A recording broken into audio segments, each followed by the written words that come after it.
أشهد أن لا إله إلا الله وحده لا شريك له وأشهد أن محمدا عبده ورسوله ونصلي ونسلم على حبيبنا ومولانا محمد وعلى آله وصحبه أجمعين.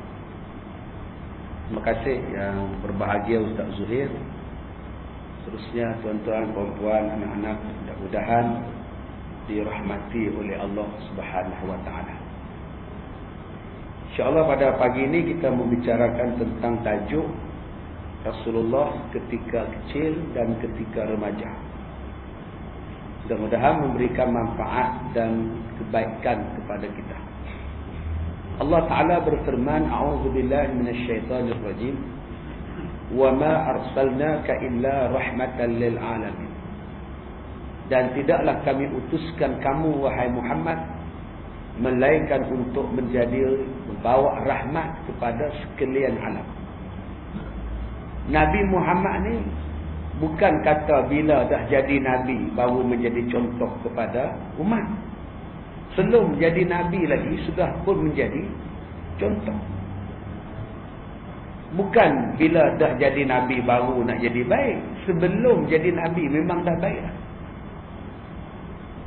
Sebab itu Nabi Muhammad ada menyebut di dalam satu hadis tentang orang-orang yang baik-baik ini. Siapa-siapa yang baik daripada awal, memang baik daripada awal. Awal-awal dia baik. Daripada kecil dia baik. Remaja dia baik. Dewasa dia baik. Tuanya baik. Orang di syurga tempatnya. Daripada kecil tak pernah buat maksiat.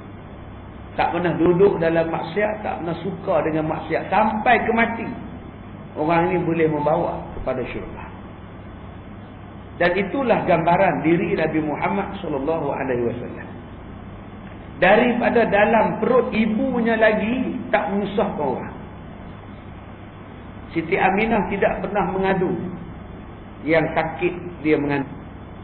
Tidak pernah dia pening-pening, tidak pernah dia muntah-muntah. Berbeza dengan kita ni, ketika ibu kita mengandungkan kita dulu lain. Mak kita tu 2 bulan duk alah saja. Tahu ke Allah tu? Allah tu apa? Tak tahu tapi tak tahu. Allah bau badan bapak kita pun dia tak boleh bau. Dia terajang suami dia kalau duduk dekat-dekat. Bila duduk jauh sikit tak boleh bau. 2 bulan duduk Allah. Itu belum masuk lagi mengidam ni. Nak yang bukan-bukan. Nak hati buaya. Nak makan ni benda yang pelik-pelik. Siti Aminah tak ada rasa macam itu. Ada sahabat saya, isteri dia minta nak rasa daging babi waktu mengandung. Kalau tak boleh makan pun dia kata lalu kedai Cina yang hak duk jual babi gantung pun jadilah. Dia nak lalu juga. Saya pun pening tengok apa jenis orang ni. Boleh nak teringin nak makan daging binatang. Kalau tak dapat makan kata dia lalu depan kedai tu pun jadilah. Lalu depan kedai tu pun jadilah. Boleh dia tengok daging yang duk gantung, daging panggang duk gantung. Betulkah ada yang dikatakan mengidam? Mengidam ni kita kata nafsu. Hawa nafsu. Mengidam ni kita kata hawa nafsu. Kadang-kadang nafsu tu datang daripada syaitan. Syaitan yang duduk dalam nafsu kita tu menghambat nafsu kita, menggoda kita sehingga kita tergamak membuat benda-benda dan meminta membuat benda-benda yang haram. Sepertilah tadi dia dalam keadaan dia mengandung, maka syaitan datang duduk pada jiwanya, duduk pada mengganggunya sehinggalah minta yang bukan-bukan, termasuklah untuk merasa daging babi tadi. Katanya dirahmati Allah. Baiknya Nabi Muhammad tidak pernah menyusahkan orang. Sehinggalah ibu dia ketika melahirkan Rasulullah tidak merasai sakit macam mana perempuan-perempuan biasa melahirkan manusia. Daripada kecil sampai ke mati Nabi Muhammad tidak pernah menyusahkan orang. Jadi kita sebagai anak-anak, kita sebagai remaja-remaja, cuba tengok. Ada tak menyusahkan orang? Ada tak masa yang kita buat yang menjadikan orang jadi susah dengan kita? Mak jadi susah dengan kita, bapa jadi susah dengan kita. Mak jadi susah hati, bapa jadi susah hati. Mak tak boleh tidur malam. Bapa naik motor satu kampung, satu bandar, satu negeri, dia cari kita, tak balik-balik. Dah bimbang, takut kena colik. Tak tidur malam mak bapa. Adakah kita pernah buat macam itu pada mak kita? Pernahkah kita menyebabkan mak kita menitiskan air mata? Air mata kekecewaan, air mata penyesalan, air mata kesedihan, air mata yang lahir daripada perasaan sakit hati tengok perangai anak, sedih dengan perangai anak. Ini semua tanda-tanda anak-anak yang tidak baik. Nabi Muhammad tidak pernah macam itu. Malah Nabi Muhammad ni kalau orang tengok dia, semua orang suka. Kalau tuan-tuan baca dalam sejarah Siti Khadijah ketika Nabi Muhammad lahir, umur Siti Khadijah 15 tahun. Ketika Nabi lahir, umur Khadijah 15 tahun. Waktu dia tengok Nabi Muhammad tu pun dia suka. Dia pergi tengok waktu Aminah melahirkan Rasulullah, dia pergi tengok. Dalam hati dia terdetik, kalaulah aku boleh dapat budak ni. Sebab bila tengok Nabi tu rasa seronok. Sampai terdetik dalam hati Siti Khadijah, kalaulah aku boleh dapat budak ni. Bila umur dia genap 40, Rasulullah umur 25, dapat sungguh, kahwin dia dengan Nabi Muhammad. Tuan-tuan boleh bayang tak? Umur 15, pergi tengok budak tu baru bersalin. Umur 40, kahwin dengan orang yang dia tengok kira-kira 25 tahun yang lepas. Dia jaga-jagalah akak-akak, adik-adik nak darah yang umur 15. Dia tengok orang jiran sebelah rumah melahirkan baby. Dah 25 tahun lagi, itulah suami kita tak tahu. Kita tak tahu tuan. Tapi nak cerita pada kita, Nabi Muhammad daripada kecil orang tengok jatuh hati lah. Cuba kita tengok perangai kita. Ada orang jatuh hati dengan kita? Orang jatuh hati ni pasal apa? Jatuh hati pasal yang pertama, pasal rupanya elok, comel, baby face, jatuh hati. Dipegang satu budak, geramnya, rasa nak makan budak ni. Tu dia punya geram. Sampai kata merasa nak makan budak ni. Dia punya goncang, dia geram budak. Sebab tu kadang-kadang budak 4 tahun, dia tengok budak 2 minggu, dia geram, dia pergi gomoi budak ni. Dia geram. Jatuh hati dia pasal budak tu comel. Jatuh hati yang kedua, pasal akhlak dia bagus. Muka tak lawa pun tak apa, tapi akhlaknya bagus, orang akan suka pada kita. Perangai bagus, akhlak bagus, sopan, walaupun tak tega, orang suka. Tapi kalau muka lawa, perangai buruk, orang benci juga. Macam bunga dedak, cantik saja, wangi entah ke mana-mana. Bunga dedak ni tak ada wangi apa, cantik saja. Muka saja lawa, perangai ni tak ada mutu langsung, orang tak suka juga. Jatuh hati tu apa sebab? Yang ketiga sebab jatuh hati tu ialah perasaan.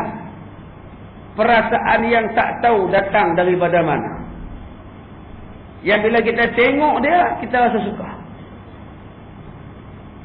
Yang kita tengok dia, kita rasa suka. Ini yang dikatakan punca-punca jatuhnya hati kita ni. Tuan-tuan yang dirahmati Allah. Ketika kecil lagi Nabi Muhammad, dia tak menyusahkan ibu dia dalam kandungan. Tak menyusahkan ibu dia ketika melahirkan dia. Tak menyusahkan orang yang menyusukan dia. Halimatus Sa'diyah datang ke kota Mekah. Duduk di kampung tu, hujan tak turun lah, perniagaan pertanian dia makin merosot. Paksa dia pergi ke Mekah mencari mana-mana budak yang nak disusukan. Zaman dulu-dulu orang ambil upah menyusukan anak. Bukan ada susu tin dulu. Susu tepung bukannya ada zaman dulu. Susu tepung tak ada. Buat susu orang lah.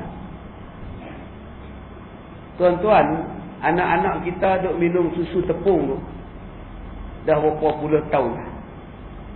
Kita pun duk minum susu tepung dah berapa puluh tahun.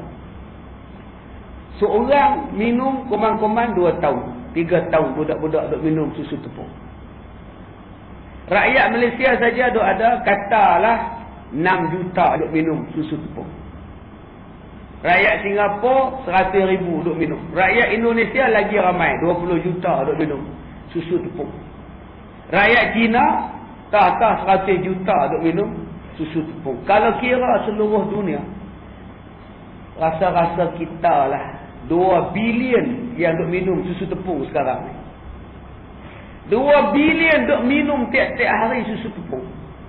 Pernah tak tuan-tuan fikir macam mana nak dibuat susu tepung itu?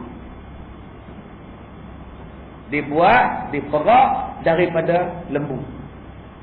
Cukupkah lembu yang ada sekarang ni untuk membuat 2 bilion susu tepung dalam satu hari? Tidakkah lembu itu hanya kerja dia mengeluarkan susu saja? Duduk dalam satu kandang, duduk dalam satu bilik, kerja dia makan, minum, tidur, makan, minum, tiada dia perah susu dia. Hidup dia kerja kena perah susu dia. Sebab nak membekalkan susu pada 2 bilion orang. Pernahkah tuan-tuan bayangkan lembu tu jadi apa? Kalau ke padang tak boleh, meragut tak boleh, makan angin tak boleh, bersia-sia tak boleh, meronda-ronda petang-petang tak boleh, agak-agak lembu tu jadi apa? Duk diam dalam kandang seumur hidup dia daripada kecil sampailah dia mati. Lembu tu jadi apa? Kalau abang lah duduk dalam bilik semua hidup, makan, minum, tidur, kemudian perah. Makan, minum, hidup, kemudian perah. Abang jadi apa? Dah tak tuan-tuan fikir apa jadi pada lembu tu? Takkan lembu tu gila? Tension tak lembu tu? Tension. Ni anak-anak kita ni 2 jam sampai pukul 12 ni, 4 jam duduk sini, 4 jam pun tension. Saat dia lunjuk kaki, saat dia sila, saat dia tu, saat dia nak bangkit, saat dia nak balik. Bangun 4 jam. Tuan-tuan boleh bayang tak? Lembu 24 jam selama berpuluh tahun, berbelas tahun kerjanya hanya untuk diperah susu saja. Bila lembu dari lembu tension, lembu dari lembu yang gila, memberontak dan sebagainya, susu yang jadi daripada lembu itu jadi apa? Susunya juga tidak bermutu. Sebab mengeluarkan daripada benda yang dikawal emosinya. Sebab itulah bila manusia terlebih minum susu lembu, dia juga memberontak macam lembu-lembu yang memberontak tadi. Yang ni yang kita tak nampak. Lembu yang sehat datangnya daripada lembu-lembu yang lapang. Susu yang sehat datangnya daripada lembu-lembu yang sehat.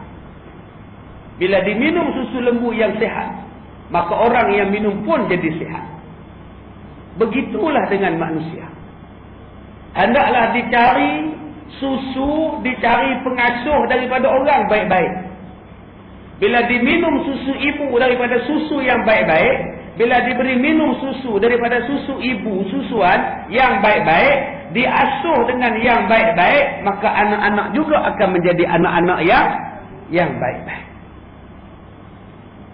Orang dulu-dulu menghantar anak-anak mereka keluar bandar.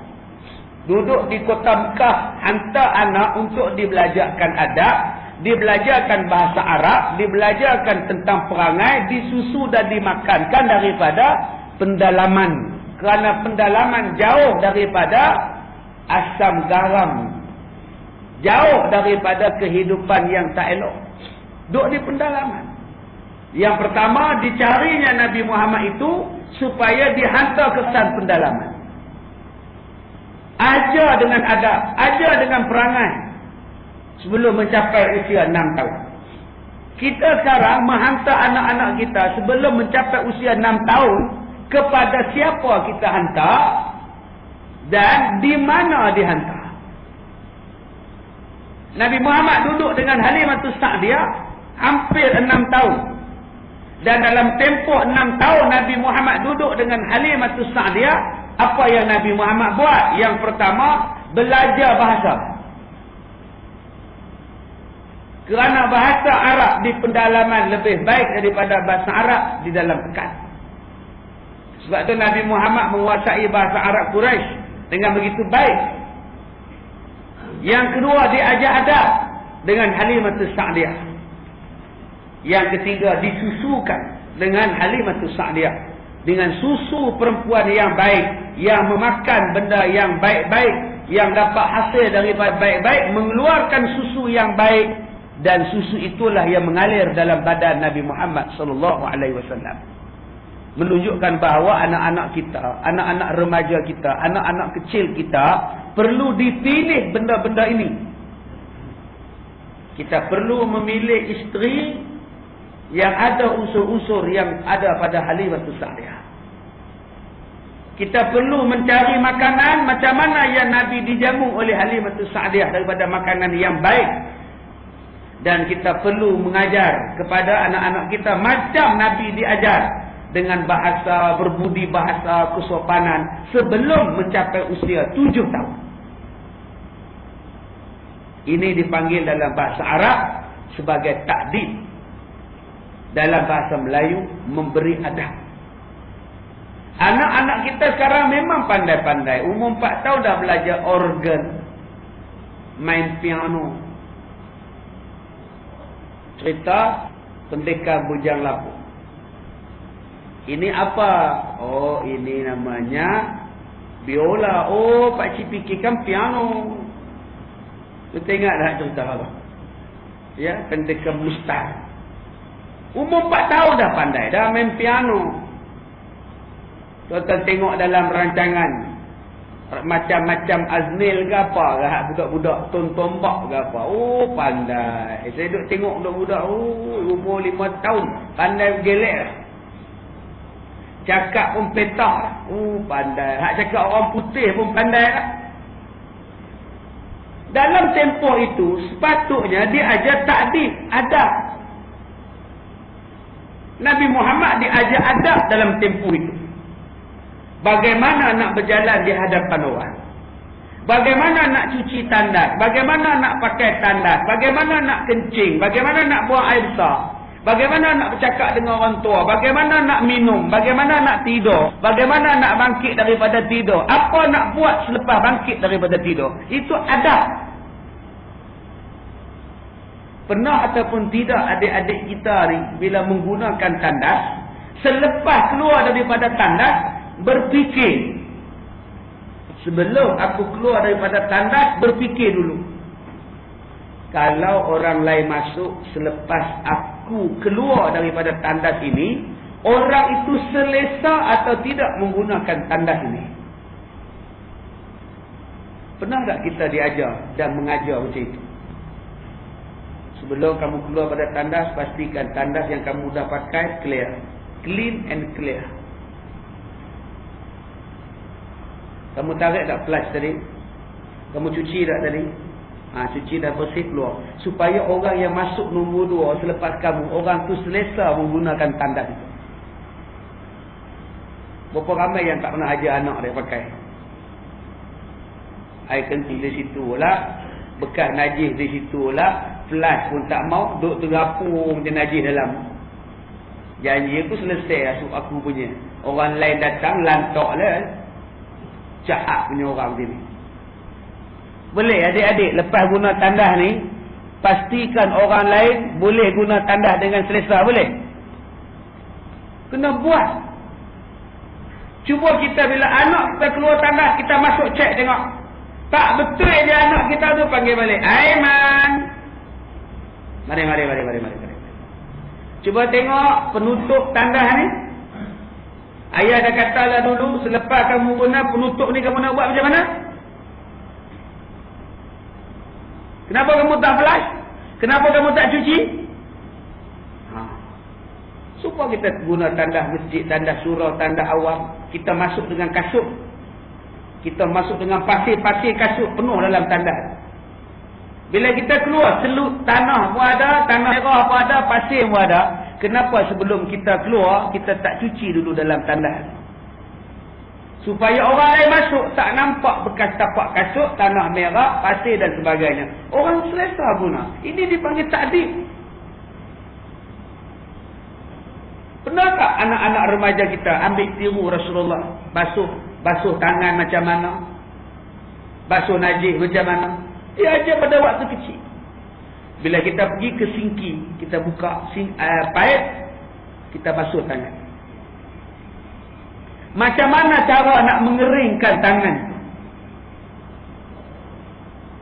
Lepas kita buka paip, kita basuh. Kita pun tutup. Yang mana yang terbaik untuk membuangkan lebih-lebih air di tangan? Cara buangnya macam ini. Buang. Yang kita ajar sekarang apa? Tak ajar. Budak-budak basuh-basuh. Kau nak tengok berapa ramai yang lepas basuh tangan di sinki. Tu dia. Dia duk renjak tangan dia. Yang orang sebelah pun kena air, orang belah sini pun kena air. Uish. Yang cermin depan dia pun habis basah dengan air tu, yang jadi taik lalat kat cermin.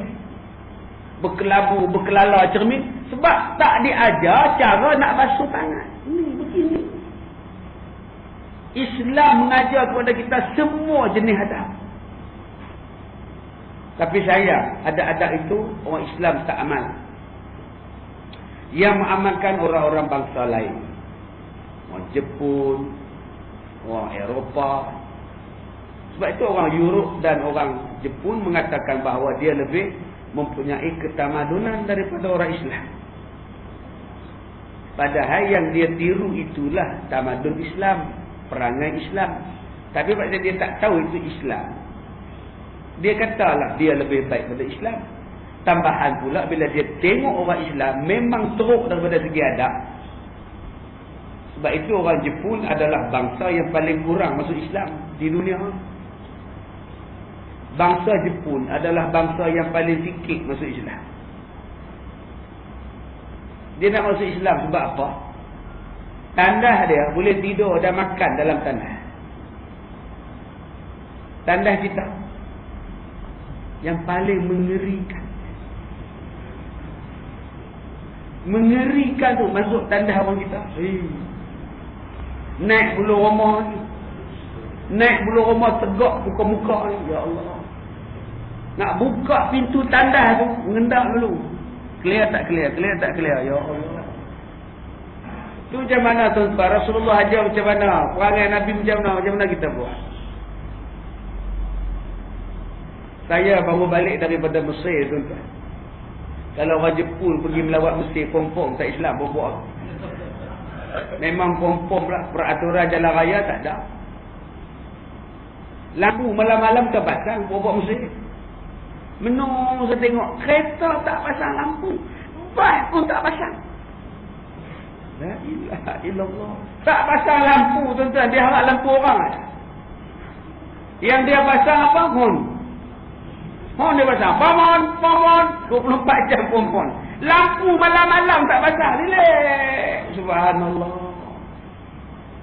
Undang-undang tak ada lah. Dia nak pergi seberang belah sana, dia tak buat U-turn sana, jauh lah.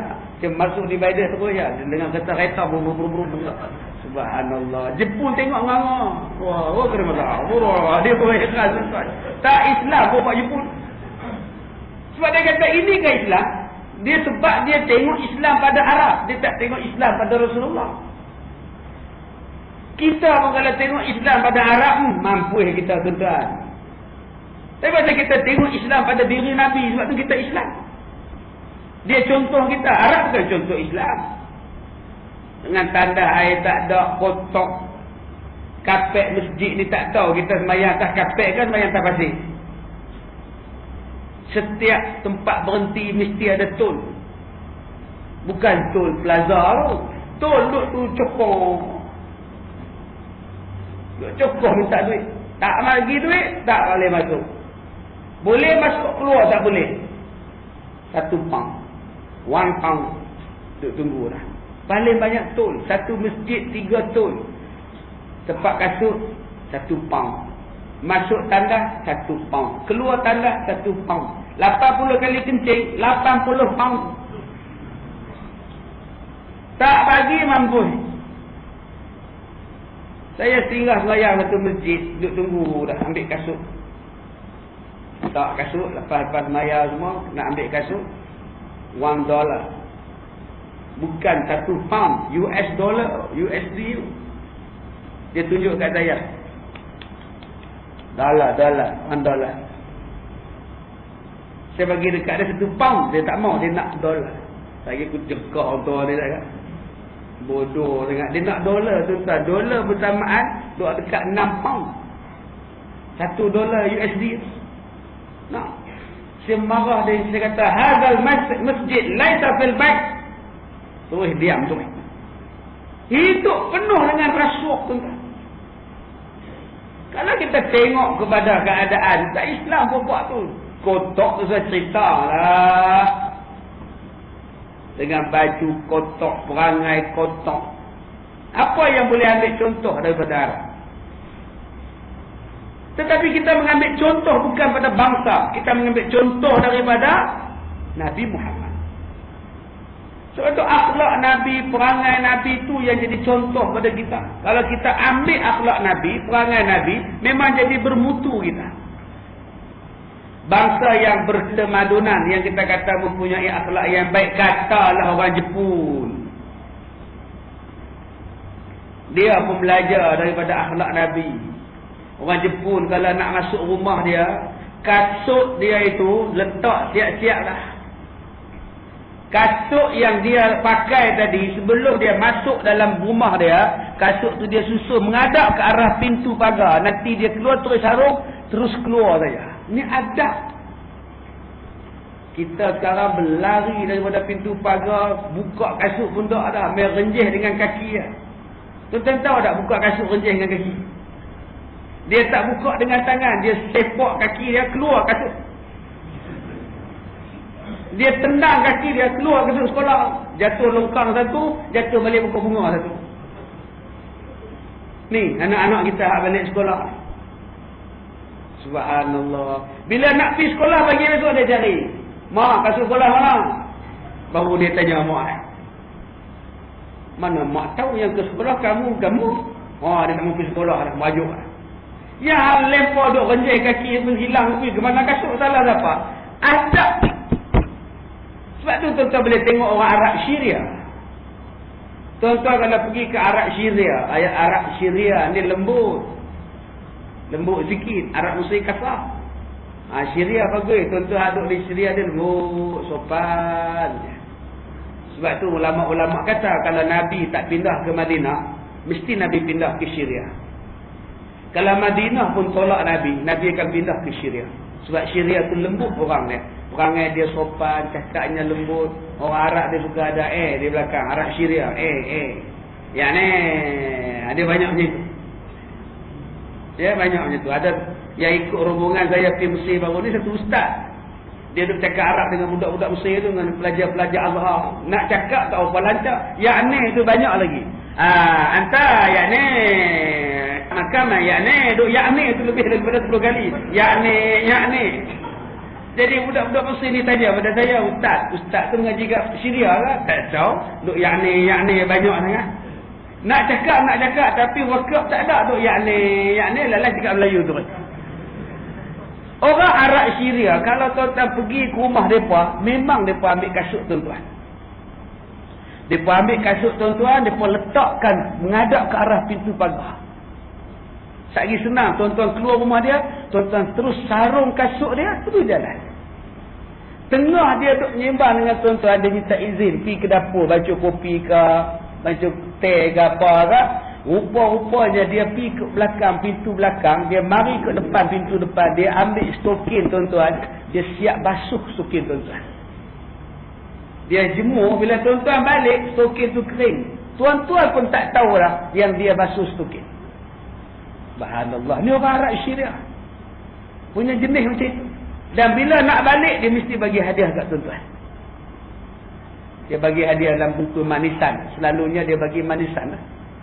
Bagi manisan. Orang Arab suka bagi manisan. Ini orang perangai mereka. Kalau betul kita ikut perangai dan akhlak Rasulullah, tuan-tuan, cantik kita.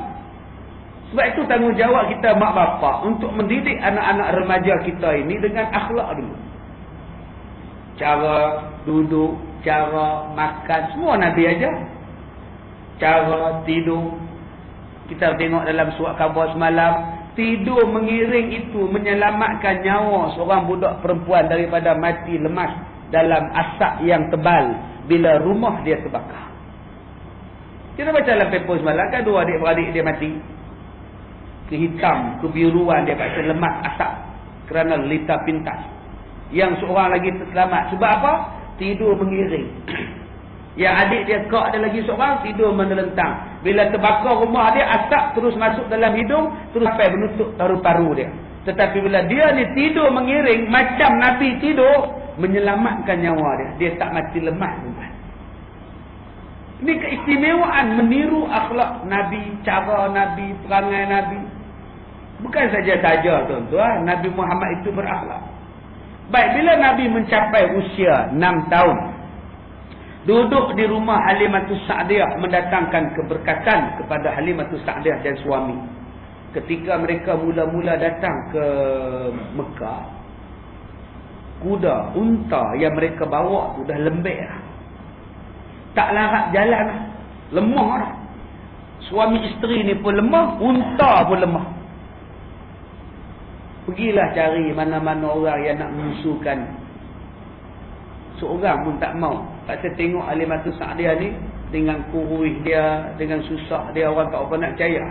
Yang percayanya bapa kepada Aminah, pak mertua dia, Abdul Muttalib.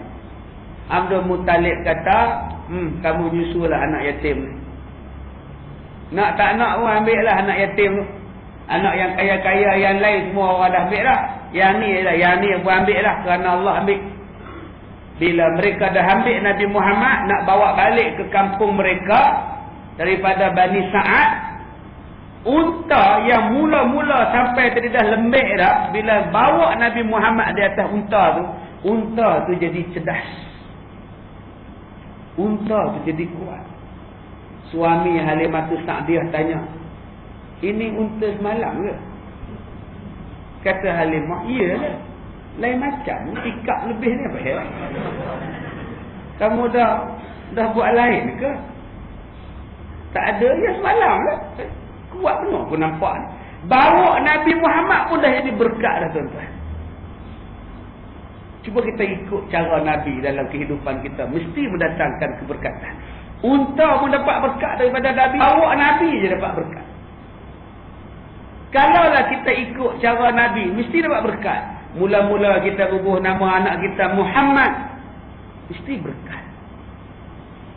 Kalau semua orang nama Muhammad, Ustaz jenuh lah Ustaz. Lah bubuhlah Muhammad macam-macam. Muhammad Zenial, Luqman, Muhammad Syafiq, Muhammad Saiful Afiq. Nama yang baik-baik lah. Muhammad Buh saja pun. Tapi sekarang orang dah takut ubah nama Muhammad. Takut dianggap sebagai pengganas, teroris. Bila saya sampai saja di immigration di Kahirah tu, lapangan terbang Kahirah, 5 orang pelajar saya kena tahan dengan immigration. 5 orang. Tengah nak cek pasport, polis dia kata, you go inside. Question to it dia. Oh, apa hal pula ni? Saya tanya dekat pegawai, apa masalah? Dia orang nak check sebab nama pelajar saya tu ada dalam komputer dia pak. Pengganas. Dan tak pelajar saya tu umur berapa? Yang seorang tu umur 87. Jalan begini dah. 87 tuan-tuan, pengganas kepala otak ha. Bodohnya boleh harap. Apa dia nak buat lagi? Bom apa dia nak buat? Dia kata nama tu matching-matching tak, dekat-dekat dengan nama. La ilaha illallah. Nama haji tu Abdul Hamid bin Pawanci. Tah tang mana serupa pengganas. dekat setengah jam guna soal siasat. Manalah mak Allah. Dia tanya dekat Pak Ji tu, are you Pakistanian? No, I'm Malaysian. No, you see, your name oh sudah. Duk bergaduh orang tu. Kawan tu nak bawa beg pun tak larat dah. 87 dah tuan-tuan. Jentik telinga orang putih dah. Nak ganas apa lagi. Sebab tu sekarang ni orang dah takut bubuh nama Muhammad pun nama ni sebab takut dicok sebagai pengganas. Mereka aja yang Muhammad tu ganas, yang Islam tu ganas. Sebab tu sekarang ni orang dah bubuh nama orang Islam pada anak-anak dia nama yang tak nampak keislaman lah. Buah nama anak Rudi, buah nama Hartono, yang tak tahu lah nama apa. Dia sendiri pun tak tahu dah nama makna tu apa, dia hentam saja.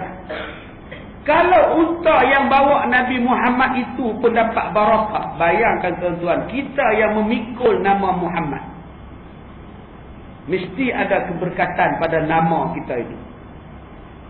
Sebab itu bila anak tuan-tuan nama Muhammad, panggil dia penuh-penuh nama Muhammad. Jangan duk panggil mak atau ditambah lagi ma, jadi mamat. Mamat tu maknanya mati. Mamat, ya, siap 40 kali kumpul mati. Mamat tu namanya mati. Ba'dal mamat, yang tuan-tuan tu doa tahlil, kan ba'dal mamat tu selepas mati. Mamat tu mati. Baik, tuan-tuan tengok cerita anak Musa Zali. Peringkat dia masih kecil. Peringkat dia budak-budak. Mana dia? Ada kita tengok. No signal. Dah ada. Tak mana? Heran lah nak gambar pun keluar ke dinding. Baru masuk part 2 ke? Baik, kita tengok cerita anak Ustaz Zali tahun 1956. Masa tu adik-adik pun tak lahir lagi. Ustaz dah lahir dah masa tu umur 50. Ya. Ni anak Ustaz Zali. Ni hak nombor 2 ni. Hak nombor 1 yang dia tengah duduk ngurat. Hanya sama pokok. Apa sebab goyang? Nanti jawab pokok. Angin yang goncang. Tengok dalam air. Nampak bayang-bayang. Campak satu batu. Bayang pun hilang. Tuan-tuan kalau nak bagi besar anak tuan-tuan, suruh menyanyi lagu ni. Dia cepat besar dalam 2 minit je. Terus jadi besar. Sungguh ha? Tak saya tuan-tuan tengoklah cerita ni. Macam mana? Sound dia? Nampak? Masa ni dia kecil lagi. Nampak? Terus dia besar. Dia tuan-tuan tak payah bagi makan. Tak payah bagi minum. Lepas-lepas tu dia besar nampak? Jadi kalau bapak-bapak nak bagi anak besar cepat, nyanyilah lagu ni. Seminit je dah besar lah. Boleh faham tak bang? Orang gelak hang gelak lah. Faham tak? Faham tak? Nampak terus besar terus. Misai terus. Speaker sound sekejap tengah ada proses. Baik ya. Ini filem anak Ustaz Zali tahun 1956. Arahan Piramli. Piramli pegang 2 peranak. Seorang jadi pak, seorang jadi anak.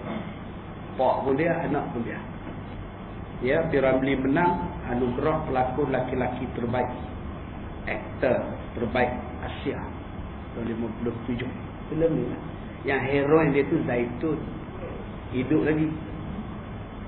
Yang main biola tu bukan Piramli, Osman Ahmad. Action je Piramli tu.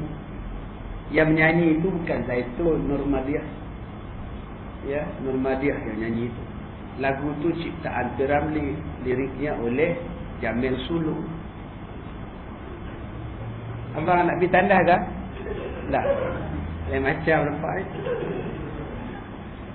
Baik, saya kalau tuan-tuan tengok daripada awal filem Anakku Sazali. Daripada awal tuan-tuan lihat mereka ni 3 beradik, Zaitun, Nurdin Ahmad, Piramli.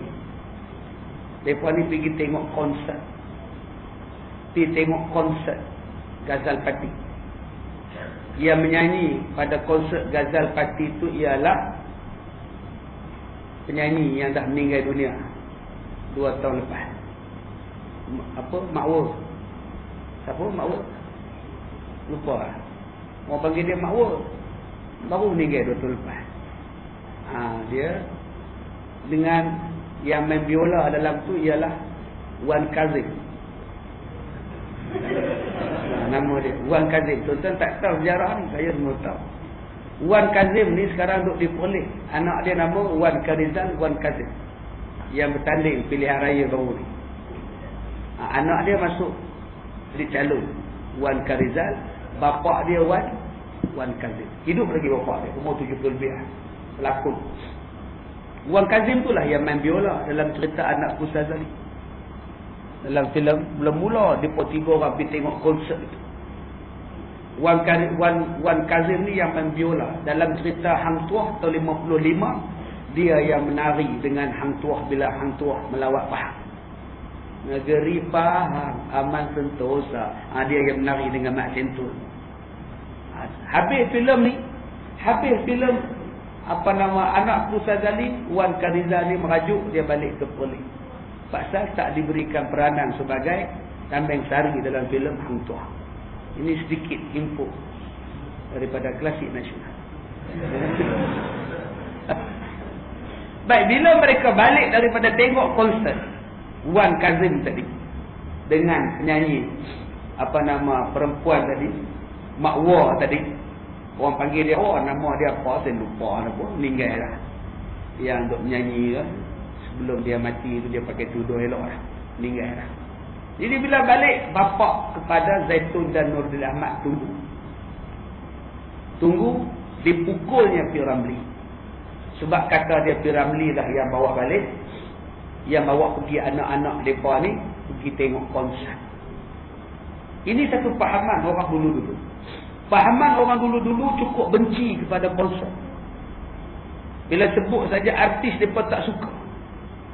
Sebab tu hidup zaman dulu, artis tak semewah artis zaman sekarang. Pasal mak pak ni, kalau boleh menjadikan anak-anak dia jadi tengok konsert ke, tengok Ghazal Party tak. Sebab tu P. Ramlee dibalun secukup-cukupnya pasal bawa anak dia lari. Padahal P. Ramlee dalam cerita tu, anak mereka berdua tu yang ajak P. Ramlee ni teman aja. Tapi pasal P. Ramlee ni anak belah, Hasan dalam filem ni tak boleh jadi Hasan. Hasan ni anak belah, dipukulnya habis-habisan. Tuan-tuan yang dirahmati Allah, adakah memukul macam bapa angkat P. Ramlee memukul P. Ramlee dalam cerita Anak Ku Sazali itu dibenarkan oleh syarak? Dipukul dengan batang penyapu, berbirak belakang. Adakah pukulan itu hak bapa atau apa hak anak terhadap bapa dia bila dipukul? Pernah ke tidak Rasulullah dipukul? Saya dah sebutkan pada tuan-tuan tadi, Rasulullah tidak pernah menyusahkan orang. Bila dia tidak pernah menyusahkan orang, maknanya dia tak pernah dipukul. Dia baik, siapa nak pukul? Tuan-tuan tahu, Rasulullah bila dia berjalan di depan kampung orang, rumah orang, bandar orang, semua orang sayang pada dia. Hilang barang ke, benda tak elok ke, apa benda ke, tak lintas dalam pemikiran orang-orang bahawa Muhammad yang buat, tidak. Kalau hilang barang di rumah dia, dia takkan terlintas dalam pemikiran tuan rumah tu Muhammad yang masuk ambil dalam rumah dia. Tak pernah terlintas. Pasal dia tahu Muhammad itu baik, sebab itu Muhammad dipanggil Al-Amin. Berapa banyak kita hari ni kalau barang jiran hilang, orang tuduh kita, orang tuduh anak kita. Basikal hilang, orang tuduh anak kita. Buah nangka hilang, orang tuduh anak kita. Buah membelam yang duk balut dalam kertas hilang, orang tuduh anak kita. Pasal apa jadi macam itu? Tuan kaji apa sih? Pasal apa yang kita selalu dicok? Anak-anak kita selalu dicok. Jadi saya minta pada adik-adik yang datang pada pagi ini, cuba jangan menjadikan diri kita dicok jahat oleh orang lain. Cuba kita dianggap baik. Saya baru ni pergi ceramah satu tempat petang. Pukul 3 petang ceramah. Habis ceramah, budak-budak laki-laki duduk depan. Ada dalam 10 orang budak-budak laki baris kat dinding depan. Ada satu budak pakai sorban, pakai jubah, dalam usia dalam 10 tahun. Saya habis ceramah pukul 4.30, 4.35 lebih kurang masuk asar. Lepas saya ceramah 4.30, saya letak mikrofon, dia pergi ambil, dia azan. Allahu Akbar, Allahu Akbar, dia azan. Saya pun pergi ambil wuduk di luar. Bila saya ambil wuduk, dia pun main ambil wuduk sebelah saya. Tiba-tiba datang satu orang lelaki-lelaki, main warning dia. Lain kali jangan usik mikrofon tu. Bukan lihat siapa-siapa busik tu. Busik dah, busik ni. Esok lari habis tu. Orang ada set elok lah. Budak tu kebir tu. Dia tak perasan pada saya. Duduk sebelah budak tu pasal saya duduk bongkok ambil wuduk. Bila saya angkat kepala, oi, ustaz juga. Dia duduk marah budak yang azan tadi. Tuan-tuan yang dirahmati Allah, kadang-kadang kita pun tak faham. Bukan senang nak suruh budak datang semayang asar, boleh azan, budak nak senang tuan-tuan. Sampai mereka duduk di rumah tengok Ultraman gaya. Lagi faedah daripada pergi tengok Ultraman tu. Ataupun pergi tengok Adi dan Ayah, lagi bagus daripada tengok. Tapi dia pun boleh tinggalkan Ultraman 3, mereka boleh mari ke surau untuk azan. Kita jerkak. Saya tak faham tuan-tuan. Bukan semua budak-budak boleh main ni. Tuan-tuan nak ajak anak main pagi ni, tak mau datang. Bukannya seronok. Dia kata tak mau datang. Tiba-tiba mereka ni boleh datang, kita marah mereka pula. Cantik. Patut bimbing. Kamu nak azan bagus, sedap. Tapi kamu jangan usik-usik mic tau. Kan cakap je kan senang. Kamu boleh azan, tapi amplifier tu yang pakcik dah letakkan tinggi rendah tu, kamu jangan usik tau. Kan pakcik nak larikan, dia lari adjust. Tuning dia payah. Kamu azan je tau. Okey. Kan senang. Ini dia je. Bukannya boleh buru-buru dia. Kancing gigi ni tuan. Kan orang kalau nak marah, dia bercakap gigi kancing. Jangan marah. Ya Allah. Saya tengok muka dia. Dia terkejut tengok saya. Ustaz dia. Orang macam ni tuan-tuan. Cuba kita ambil peribadi Nabi Muhammad. Orang percaya pada dia. Al-Amin. Dalam cerita anak Ustaz Zali tadi, mereka dah jadi budak-budak. Kadang bapa tak suka, tapi anak-anak nak berkawan. Hasan Piramli, Mahani Zaitun. Saya ni tak, saya bukan saya set ni tuan-tuan ni, laptop apa nama, notebook apa nama ni, yang Haji Syamnya ni. Bukan saya set pada rumah saya ni. Baru malam tadi saya ada bagi tahu Ustaz, besok anak Ustaz Zali, Ustaz hurai tau. Baru hari ni saya tengok ni. Malam tadi depa nak tunjuk, tak boleh keluar gambar. Gambar keluar so tak ada tu ngak tak boleh. Baru pagi ni saya tengok ni hak saya hurai ni pagi ni tuan-tuan, bukan saya prepare 4 tahun lepas bukan. Zaitun jadi Mahani, Piramli jadi Hasan. Satu lagi adik abang pada Zaitun, nama dia Nurdin Ahmad. Nama apa Nurdin Ahmad belum ni? Cikgu apa? Siapa ingat? Siapa ingat? Saya belanja dia makan 10.30 pagi nanti. Makan di bawah. Mereka ni budak-budak yang nak berkawan. Dia pun nak berkawan. Mak bapak larang, tapi anak-anak nak berkawan. Tu yang pergi curi jalan, malam-malam keluar pergi main bola, siang-siang mengendak. Mak tak nampak, lari pergi tengok. Pasal naluri budak-budak nak berkawan. Habis tu Ustaz, Nabi Muhammad tak berkawan ke Ustaz? Berkawan. Nabi Muhammad main bola kecil-kecil dulu. Tapi walaupun Nabi Muhammad main bersama-sama dengan kawan dia waktu Nabi Muhammad kecil, Nabi Muhammad tidak pernah buka baju bila main. Mungkin masa itu Halimatus Sa'diyah ada beris ke Ustaz? Ada fact ke beris ke ekonomi handalan tu. Kalau baju kotor pun tak apa. Dengan ekonomi handalan, baju anda akan kembali bersih dan bersinar. Gunakanlah ekonomi handalan. Itu iklan garang. Anak dia main bola tu, bergumur atas padang, berlumpur satu baju. Dia buat balik dekat, mak dia tunjuk. Mama, saya dapat menang bola tepak. Mak dia sengih je. Jiran tanya kat mak dia, kotornya. Dengan bimbang, dengan fair, Baju anda kembali berseri. Nabi tak ada spek, Nabi tak ada beris, Nabi tak ada ekonomi handalan, Nabi tak ada daya, tak ada. Apatah lagi boom. Boom satu, ialah boom. Pasal apa yang Nabi bila main-main, Nabi tak pernah buka baju. Satu hari Nabi nak buka macam budak-budak lain main. Macam anak kita main di padang, dia buka baju. Tinggal seluar kan. Budak-budak. Elok Nabi nak buka baju, macam ada orang tampar belakang Nabi. Malaikat jaga Rasulullah. Tutup baju kamu, pakai baju. Jangan buka. Nabi Muhammad tidak pernah buka baju di depan khalayak ramai sejak daripada kecil lagi. Tuan-tuan bayangkan. Punya berakhlaknya Nabi Muhammad. Berkawan-berkawan. Tapi akhlak tu ada. Kita sekarang kalau main bola di sekolah, di padang ke apa ke, sebelah buka baju, sebelah tak buka baju. Sebab nak kenal yang mana geng. Yang bukan geng, buka baju. Hak kita geng, buka baju. Yang tak geng, tak buka baju. Nabi Muhammad tak pernah buka bukan. Punya baik. Nabi main. Buat budak. Tak dilarang Nabi main. Masa itulah Nabi dibelah dadanya. Pada usia kecil itu, dibelah dadanya. Dibersihkan hati dia. Menunjukkan pada usia 7 tahun, 8 tahun. Budak-budak ni kena cuci hati.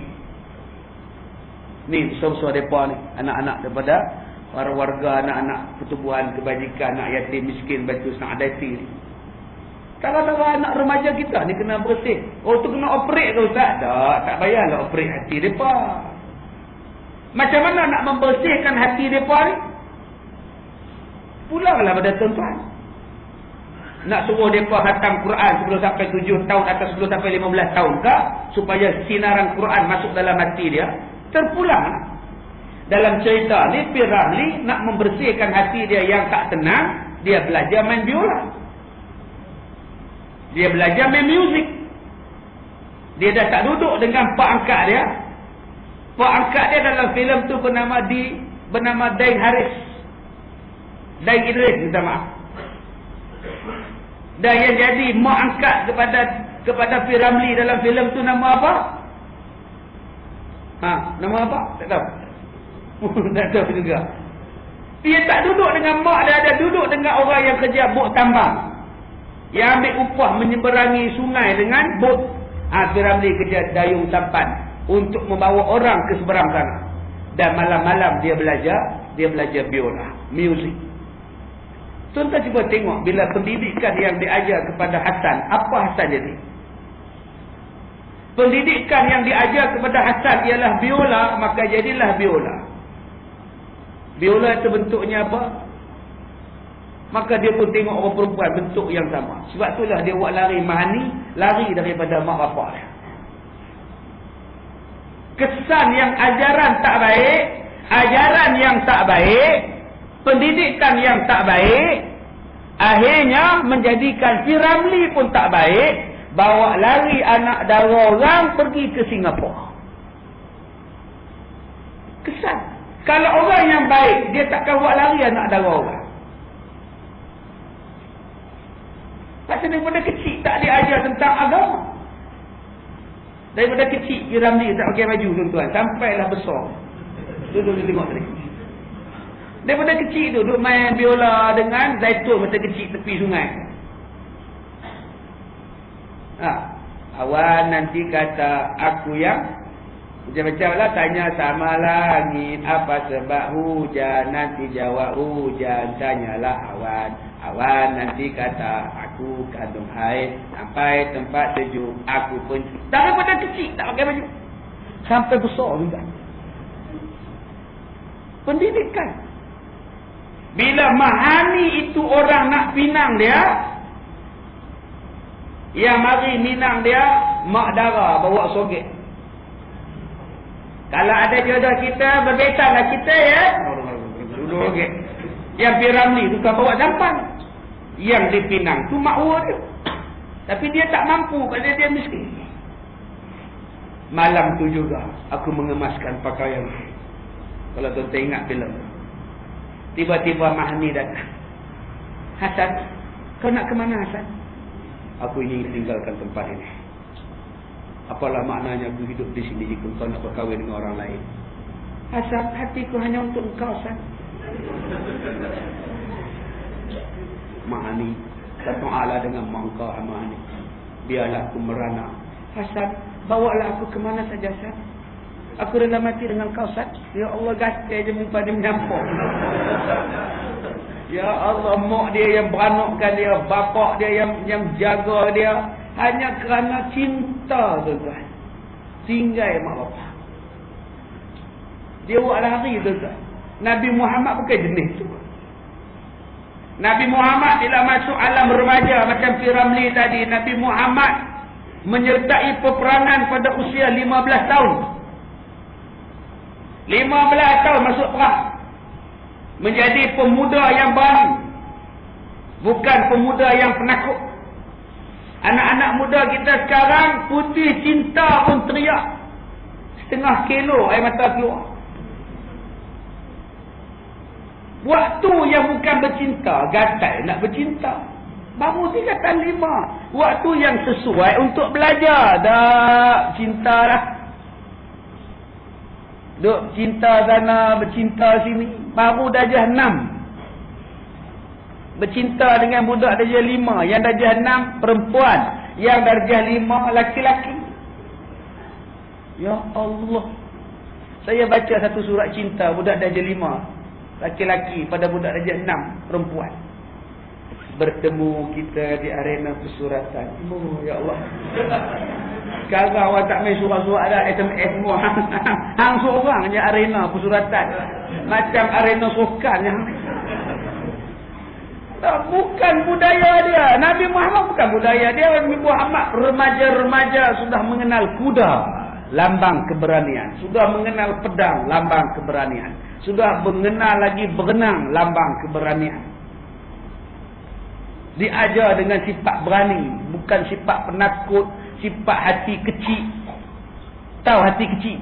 Hati kecil lain, kecil hati lain. Kecil hati lain. Kenapa tak datang kenduri dia semalam? Tak nak. Kenapa?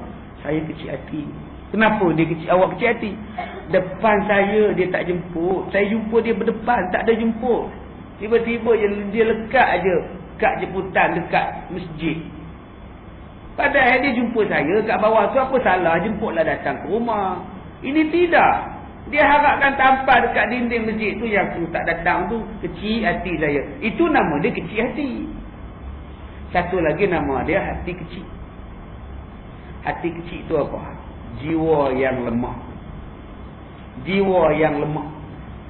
SPM, PMR, UPSR tak ada A langsung.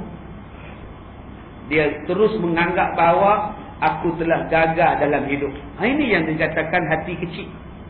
Sepatutnya manusia yang berjaya bermula daripada kegagalan. Kegagalan itu satu langkah yang baru untuk berjaya. Bukan kegagalan itu sebagai satu langkah yang akan mengundur ke belakang. Orang seronok dengan kegagalan, tak apa. Dengan kegagalan itu jadi kuat. Nabi Muhammad gagal memberikan Islam di Mekah selama 13 tahun. Tetapi kegagalan itulah yang memberjayakan Nabi Muhammad di Madinah. Selepas itu, sampai selepas berjaya di Madinah, Mekah kembali baik. Mekah kembali berjaya. Inilah semangat hati besar. Di Mekah orang tolak Islam. Di Mekah Islam tak diterima. Tak apa. Aku pergi tempat lain. Bila berjaya di Madinah, Nabi patah balik pergi ke Mekah. Mekah Islam balik. Semua orang Islam. Inilah yang kena ada dalam jiwa kita. Jangan anggap tak lulus PMR, tak lulus hidup. Ada satu lagi peluang, SPM. Jangan anggap bila gagal pada SPM, terus gagal dalam hidup. Ada lagi peluang lain. Kejayaan bukan diukur dengan SPM, LUP, SR, STPM, PMR, ijazah. Dah, kejayaan hidup dinilai daripada sudut lain. Nabi Muhammad tak ada SPM pun dikira berjaya. SPM ni untuk peluang nak mengkaji kita ni. Faham, tak faham, cerdik, tak cerdik, itu saja. Kejayaan bukan berpunca daripada SPM bagus, STP bagus. Berapa banyak budak yang dapat STP bagus pun tak jadi apa pun. Berapa banyak orang yang tak ada SPM pun berjaya hidup. Saat saya ni main bola dengan saya dulu, badan tegak, dia jadi fullback duduk di depan belakang. Orang tak ada lepas dia, macam santuk sing je. Main bola terror. Tapi mengaji, bingung. Kalau nombor lah tu dia. Kalau dia tu nombor lah. Tetapi, dia main bola teruk. Sekarang jadi pemain bola dah pencin lama dah. Tak ada apa, tak ada lah. Lah jadi jurulatih kelab. Jurulatih apa nama, universiti. Kelab bola. Teruk tuan-tuan, SPM ni tak tahu ada A ke tidak SPM. Tapi main bola pandai. Sekarang hidup dia berjaya dengan seorang pemain bola sepak dan bekas pemain bola sepak. Dan sekarang jurulatih. Ada kelab dia sendiri. Dia latih budak-budak. Dia berjaya dalam bidang kebola sepakan pula. Bukan maknanya bila gagal daripada SPM dia gagal terus hidup. Malak terus hidup. Tidak lah. Bukan makna bila Nabi gagal di Mekah. Nabi malak terus hidup. Tidak. Nabi berjaya di Madinah. Ini benda yang kita kena motivate kepada anak-anak kita. Ada sahabat saya tuan-tuan, lebih kurang tu juga. Lebih kurang tu mengaji tak pandai. Tapi bila saya balik satu hari di kampung saya, di Felda, di Sungai, saya tengok kereta dia menjala besar, hitam berkilat. Saya tengok dia pun berkilat, baju dia lah berkilat. Tengok isteri dia pun berkilat. Wush, hebat orang tua. Saya lalu depan rumah dia. Dia buat rumah mak dia banglo. Rumah Felda tu ada tu bilik hilang di mana lah. Jadi banglo tu kan. Dia hantar mak pak dia pergi haji. Saya tanya kepada mak saya. Dia kerja apa mak? Tahu dia kata korporat. Besok saya jumpa dia.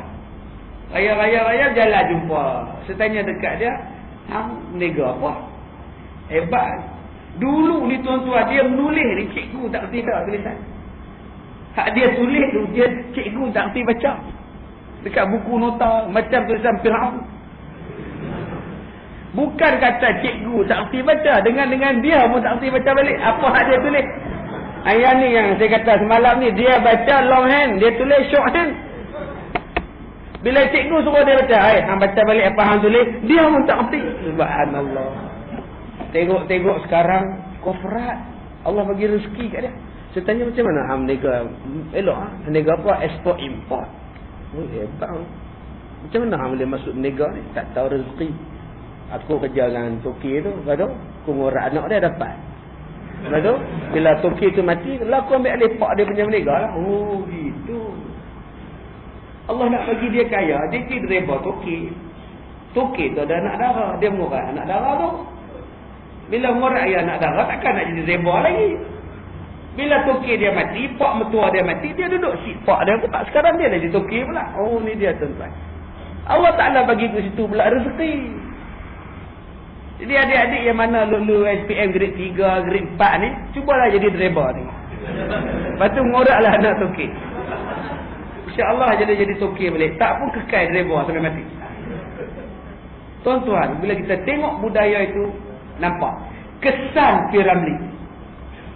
Dia wak lari anak dara orang bila pendidikan agama tak ada. Bila wak lari anak dara orang, dia menikah secara sembunyi-sembunyi, mak pak tak reda, lari ke Singapura. Bila lari ke Singapura, hidup dia jadi mewah. Sebab apa mewah? Dia jadi orkestra. Apa punya komposer. Orkestra, mencipta lagu. Akhirnya jadi mewah. Isteri dia Mahani pun mengandung dia. Tengah duk nyanyi lagu, tiada kata cantik bahasa. Tengah duk gelek mesin gramafon dulu lama-lama, duk gelek bubur situ tak. Masing-masing bawa isteri. Nurdin Ahmad bawa isterinya Husnani. Piramli bawa isterinya Zaitun. Kemak Hasan pun bawa juga. Masing-masing duduk dengar lagu. Tiada kata secantik bahasa untuk ku puji adinda. Pasal duduk tengok isteri masing-masing. Isteri pun maintain. Balik kan, tengok balik VCD ni. Akhirnya tengah duduk menung-menung tu, Mahani pengsan. Bila pengsan, doktor pun datang. Tahniah Cik Hasan, isteri Cik Hasan mengandung 2 bulan. Oh, rupa-rupanya mengandung. Bila dah mengandung, Mahani pun duk kait baju untuk anak yang akan lahir. Hasan baru balik daripada pi orkestra. Dia pun letak songkok hitam di sebelah. Tengah duk menjahit itu, Mahani kata dekat Hasan, Hasan, maukah kau berjanji dengan aku, Hasan? Berjanji apa, Mahani? Andai kata apa-apa berlaku kepada aku, janganlah engkau ambil orang lain di antara aku dengan anak kita ini, ya Hasan. Mahani, kenapa kata demikian? Dengarlah dulu cakap aku, Hasan. Kalau aku mati, bila melahirkan anak ini, janganlah kau kahwin lain, ya Hasan. Aku tidak mau antara kau dan antara anak kita ini ada orang lain, Hasan. Berjanjilah dengan aku, Hasan. Dia tak bagi menikah lain, tuan-tuan. Dia dah matilah. Dah conquer laki dia juga. Ya Allah, jenis apa ni, tuan-tuan? Yang laki tu bengong, tak ada nikah lain, menung. Itulah bila lahir, mati. Mahani mati. Yang hidup, anak dia. Maka anak tu dipanggil sebagai Sazali. Kita dengarkan yang seterusnya.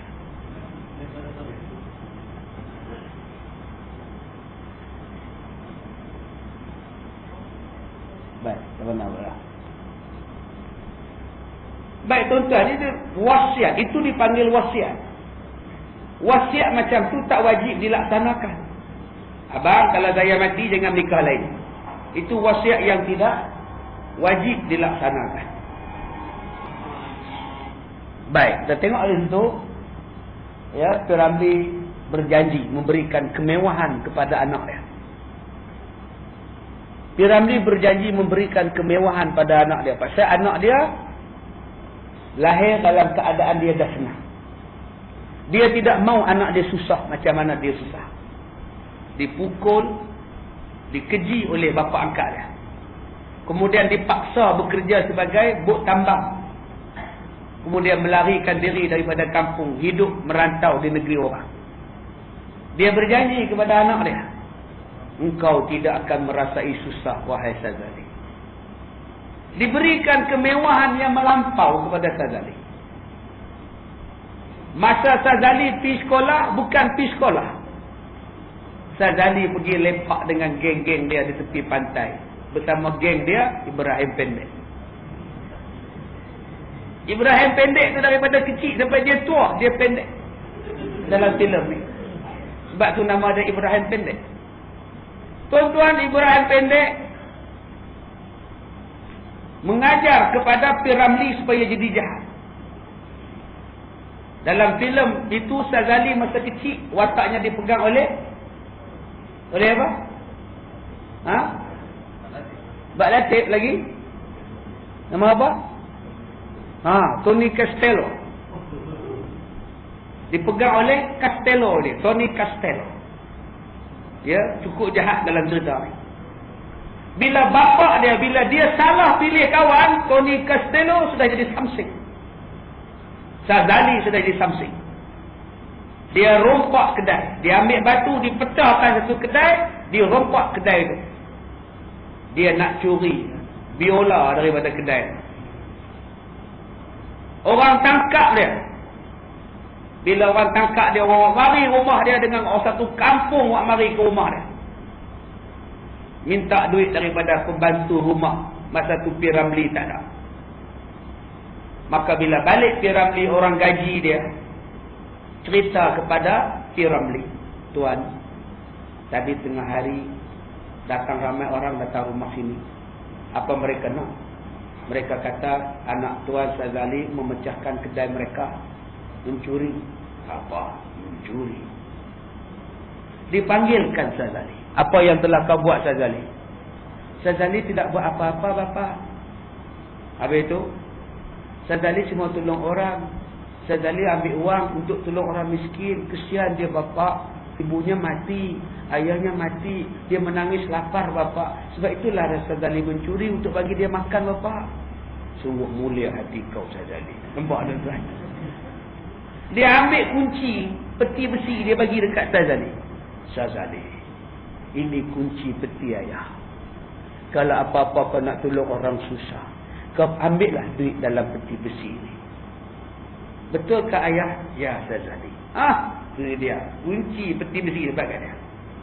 Dia bawa seketir duit, dia pergi tabuk dekat Ibrahim Pendek and the gang. Aku kaya sekarang. Ini dia kesan pendidikan yang salah pada anak-anak. Pendidikan yang mengajar membabi buta. Percaya cakap anak bulat-bulat. Tak siasat. Saya ni tuan-tuan pengetua sekolah. Pening kepala dengan bapak-bapak. Bukan saya pening dengan budak-budak sekolah. Dengan bapak saya pening. Satu bapak mari serang sekolah. Masa tu saya tak ada. Dia main petak. Dia jumpa dengan cikgu, jumpa dengan ustaz. Dia kata anak dia kena pukul. Sampai berbirak di belakang. Cikgu sekolah saya pukul. Jadi penolong kanan buka baju budak. Tak ada pun. Tak ada mu abang. Memang tak ada lah. Dia pukul hari Jumaat ke hari Isnin. Anak cakap kena pukul ke? Cikgu pukul kata dia. Dia rotan di belakang. Jadi budak-budak lain pun dipanggil. Cikgu tadi pun dipanggil. Betul ke cikgu ni pukul budak ni depan kamu semua? Tak ada lah. Mana ada? Budak-budak jawab. Cikgu tadi pun ditanya, kamu pukul dia ke? Tak, saya tak pukul dia. Ini budak ni cakap, saya percaya anak saya lebih daripada cikgu ni. Ya Allah. Rupanya tuan-tuan, anak dia tak center. Dia suka duk bayang yang bukan-bukan. Bila habis Selasa saya pergi sekolah, saya panggil anak dia. Sembang dengan anak dia.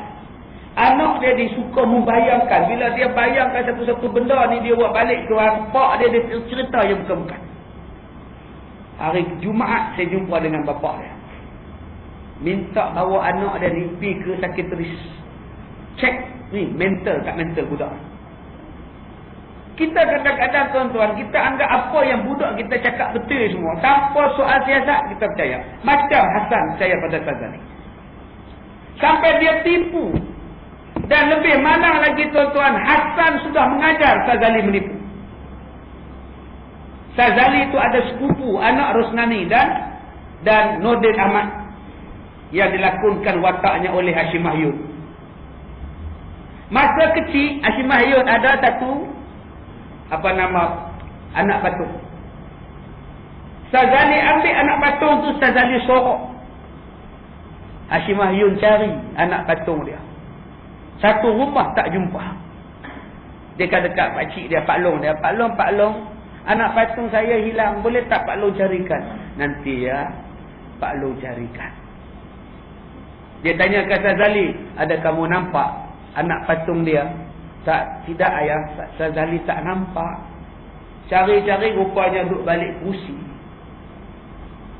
Bila dia ambil anak patung, dia tengok Syazali. Di sini. Oh, tadi saya sudah cari tak jumpa. Oh, di sini. Depan mata dia, Hasan menipu anak depan mata. Apa jadi tuan-tuan? Kalau budak kecil, bapa mengajar menipu. Dia buat-buat benda itu jumpa, padahal memang Syazali yang sorok anak patung itu. Tetapi P. Ramli telah mendidik anak dia supaya jadi penipu. Kesan dia jadi apa? Adakah Rasulullah diajar menipu? Mak bapak dia diajar menipu, datuk dia mengajar menipu, pak saudara dia mengajar menipu? Tidak. Maka anak-anak remaja kita jangan sekali-kali diajar menipu. Tadi mesej saya sampai tadi, dia kata, Ustaz, saya sedih dengan perangai suami saya. Saya nak makan malam, isyak semalam. Elok nak makan, suami pukul saya depan anak-anak. Hantar mesej. Saya pun tengok kena pukul ni. Kalau isteri kena pukul memang saya marah tuan. Suami jenis apa dia pukul-pukul ni, saya telefon dia dari bawah pokok, saya telefon. Pasal apa dia pukul saya? Tak tahu Ustaz. Saya malu, saya sedih dengan perangai suami saya. Suami dah minta maaf belum? Sudah. Tapi saya tak nak maafkan dia. Tak boleh macam itu. Sakit Ustaz. Sakit badan boleh pun minyak gamat. Sakit dalam hati. Apa sebab sakit dalam hati? Darah tengok. Anak darah tingkatan 5, tingkatan 3. Anak darah tengok. Anak teruna tengok. Mak kena pukul. Sakit itu lebih berkesan daripada sakit di luar. Sakit dalaman tuan-tuan. Sebab tu tuan-tuan kalau nak gaduh suami isteri ke depan anak-anak, tolonglah elok sama sekali. Buatlah baik-baik, senyumlah baik-baik depan anak-anak. Tolong jangan pukul, jerekah, maki, hamun, terajam. Bila tuan-tuan buat benda itu depan anak-anak tuan-tuan, perasaan dendam sudah wujud dalam jiwa mereka dengan kita. Tuan-tuan yang dirahmati Allah, saya tak sempat nak urai tentang Hasan dan Sazali ini sampai penamat. Bagaimana Sazali memukul anak, bagaimana Hasan memukul Sazali. Sudah tua baru dipukul. Sudah tua baru dipukul. Bila dia rogol anak saudara dia rogol sepupu sendiri, dia jadi samsi, baru Ramli pukul. Dah terlewat. Waktu itu Hasan sudah besar, dah pakai kok. Dia suruh kahwin dengan sepupu dia yang dia rogol. Ramli tak nak. Kalau saya kena kahwin dengan perempuan yang telah saya rosakkan bapa, berapa ramai isteri saya. Bukan dia saja yang telah saya rosakkan, malah ramai lagi gadis-gadis Singapura yang telah saya rosakkan bapa kau. Ni, kita nak tengok scene yang terakhir. Kalau bapa pukul saya 10 tahun yang lepas, saya takkan jadi begini bapa kau. Ni, tuan-tuan tengok. Baik. Jadi tuan-tuan, kita dah tengok kesudahan Ramli, kesudahan Sazali, kesudahan Hasan. Mudah-mudahan kesudahan itu tidak berlaku kepada kita. Akibat daripada perkahwinan yang tidak direstui oleh keluarga. Perkahwinan yang tidak mengikut syariat agama. Pendidikan yang tidak mengikut pendidikan Rasulullah kepada anak daripada seorang bapa. Pendidikan yang tidak ada daripada seorang ibu. Ibu ni penting tuan-tuan. Bapa boleh didik anak, tapi yang lebih penting mendidik ialah ibu. Kekurangan kasih sayang kepada Sazali ialah daripada ibunya. Penting tuan-tuan. Yang keempatnya ialah tentang pendidikan sejak daripada kecil. Jiwa remaja, jiwa budak-budak, ada masa perlu dididik dengan sedikit kesusahan supaya mereka menginsafi. Bukan kesenangan daripada awal pagi sampai tengah malam. Sebab tu saya kalau buat camp motivasi, saya tak sedia tilam, saya tak sediakan katil elok. Duduklah apa tidur atas tutup. Makan beratur, basuh pinggan sendiri, basuh baju sendiri. Tak ada pasal nak dobi-dobi. Sendiri buat. Sebab dia hidup di rumah kita, semua senang. Pinggan tak payah basuh, tempat tidur tak payah kemas. Semua senang. Kadang-kadang kita kena bagi sedikit kesusahan supaya dia insaf dan menghargai satu kenikmatan. Apa yang berlaku pada Hasan dalam filem Anakku Sazali ini ialah kegagalan seorang bapa mendidik anak menjadi anak yang berguna. Cuma di akhir filem ini Hasan barulah melaksanakan tanggungjawabnya. Walaupun agak terlewat, tapi itu masih lagi dikira tanggungjawab. Bila dia telefon polis, minta polis datang ke rumah dia, ambil anak dia, tangkap anak dia, yang sangat dikehendaki oleh polis. Pada masa itu dia telefon dan tolong tangkap anak dia. Anak dia sekarang ada di dalam rumah dia. Itulah tanggungjawab bapa yang dibuat oleh Hasan di akhir filem ini. Mudah-mudahan program kita pada pagi ini mendapat keberkatan dan kebaikan dan manfaat bersama. Saya minta maaf jika terkasar bahasa. Wabillahi taufiq wal hidayah. Assalamualaikum warahmatullahi wabarakatuh.